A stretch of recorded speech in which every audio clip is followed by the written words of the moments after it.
آج 10 رمضان المبارک ہے۔ سیدہ طاہرہ ام المومنین سیدہ خدیجۃ الکبریٰ رضی اللہ تعالی عنہا کا آج یوم وصال ہے، اور یہ وہ خوش نصیب خاتون ہیں جنہیں سب سے پہلے اسلام لانے کا اعزاز نصیب ہوا، اور اللہ کے محبوب علیہ السلام کے ساتھ رشتہ ازدواج میں منسلک ہوئیں، اور 25 سال تک انہیں حضور علیہ السلام کی رفاقت نصیب رہی۔ اللہ کے محبوب علیہ السلام کی ساری اولاد حضرت ابراہیم کے علاوہ حضرت خدیجۃ الکبریٰ رضی اللہ تعالی عنہا کے بطن اقدس سے ہی ہے۔ حضور کی چاروں صاحبزادیاں اور حضور کے صاحبزادے حضرت قاسم اور حضرت عبداللہ، انہی کے بطن اطہر سے اللہ کے محبوب علیہ السلام کو عطا کیے گئے۔ حضرت خدیجۃ الکبریٰ رضی اللہ تعالی عنہا اللہ کے پیارے محبوب صلی اللہ علیہ وآلہ وسلم کی غم گسار اہلیہ تھیں۔ مشکلات جب آئیں، تکالیف آلام کے پہاڑ توڑے گئے، مکے والوں نے جو تکلیفیں دیں، سماجی بائیکاٹ کیا، اور ہر طرح کی تکلیف اور ہر طرح کی اذیت اللہ کے محبوب کو پہنچائی، لیکن جب حضور گھر تشریف لاتے تو یہ جس طرح حضور علیہ السلام کی دلجوئی کرتی اور آقا کریم علیہ السلام کی غمخواری فرماتی، تو یہ انہی کا مقسوم ہے۔ اسی لیے اللہ کے محبوب علیہ السلام نے حضرت خدیجۃ الکبریٰ رضی اللہ تعالی عنہا کے وصال والے سال کو عام الحزن قرار دیا۔ دکھوں کا سال حضور نے اس سال کو کہا، بلکہ روایات میں آتا ہے کہ آقا کریم گھر سے نکلنا کم کر دیا تھا، اور حضرت سیدہ خدیجۃ الکبریٰ رضی اللہ تعالی عنہا کے تذکرے سیدہ فاطمہ زہرا رضی اللہ تعالی عنہا اور دیگر اپنی صاحبزادیوں سے کرتے، اور انہوں نے اللہ کے محبوب علیہ السلام کی غمخواری بھی کی، اور کار نبوت میں حضور علیہ السلام کا ساتھ بھی دیا، حضور علیہ السلام پر ایمان بھی لائیں، اپنا سارا مال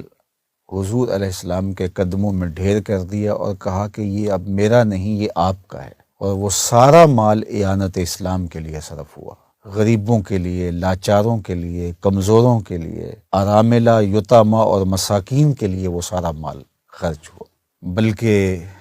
متمول خاندان کی عالی مرتبت شہزادی ہونے کے باوجود اللہ کے محبوب علیہ السلام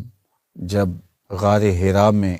قیام فرماتے تو کئی دن حضور علیہ السلام وہیں خلوت فرماتے، تو یہ حضور علیہ السلام کو کھانا دیتی، تو جب کھانا ختم ہو جاتا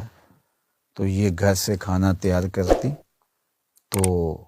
وہاں چوٹی پر لے جا کے حضور علیہ السلام کو پیش کرتی۔ ایک دن برتن میں کھانا باندھا، اور حضور علیہ السلام کو کھانا پہنچانے کی غرض سے اس چوٹی پر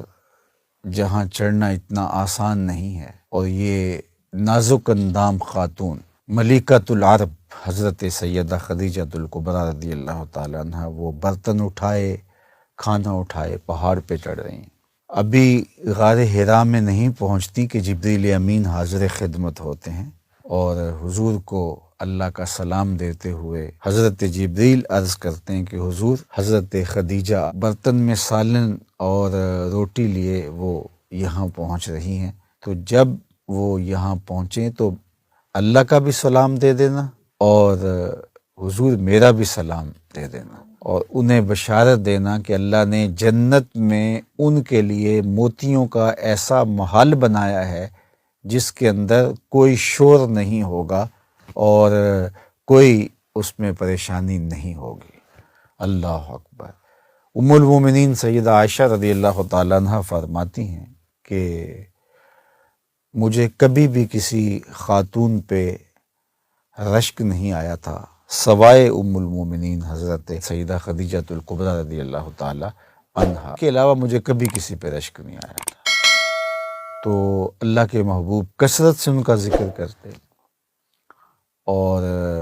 جب کوئی جانور ذبح کرتے تو گوشت کے ٹکڑے ان کی سہیلیوں کے گھروں میں بھیجتے، اور ان کی بار بار حضور بات کرتے، تو میں نے ایک دن کہا کہ حضور وہ خاتون بڑھاپے کی وجہ سے جس کے ہونٹوں کے گوشے بھی رنگ بدل گئے تھے، آپ بار بار اس کا ذکر کرتے ہیں، جب اللہ تعالیٰ نے آپ کو بہتر ازواج عطا فرما دیں تو آقا کریم نے فرمایا کہ عائشہ میں اس کا ذکر کیسے چھوڑ سکتا ہوں، جب پورے مکے نے میرا انکار کیا تھا اس نے میرا اقرار کیا تھا، جب مجھے کسی نے نہیں مانا تھا اس نے مجھے مانا تھا۔ اور آقا کریم علیہ الصلوۃ والسلام یہ بھی فرماتے تھے کہ خدیجہ تو خدیجہ ہے، بلکہ ایک موقع پہ حضور نے فرمایا کہ اللہ نے اس کی محبت کا مجھے رزق دیا ہے۔ اللہ اکبر۔ تو محسنہ اسلام حضرت خدیجۃ الکبریٰ، جن کی وساطت سے اس کائنات کو سیدہ زہرا پاک سلام اللہ علیہا نصیب ہوئیں، اور پھر اللہ نے ان کی وساطت سے حسنین کریمین کے ذریعے سے اس امت کے گرتے ہوئے پرچم کو تھامنے کا اہتمام فرمایا۔ ہمارا سلام اس ام المومنین کو کہ جو حضور کے قلب اطہر کا چین اور حضور کے لیے باعث راحت اور باعث قرار تھیں۔ تو آج یہ مبارک دن ان کی یادوں کو تازہ کر رہا ہے، تو میں نے سوچا کہ آج اس موضوع پر بھی کچھ بات آپ کے گوش گزار کی جائے۔ اللہ تعالیٰ سیدہ پاک کے نقوش پاک کی برکتیں، مخدرات اسلام اس امت کی خواتین کو نصیب فرمائے۔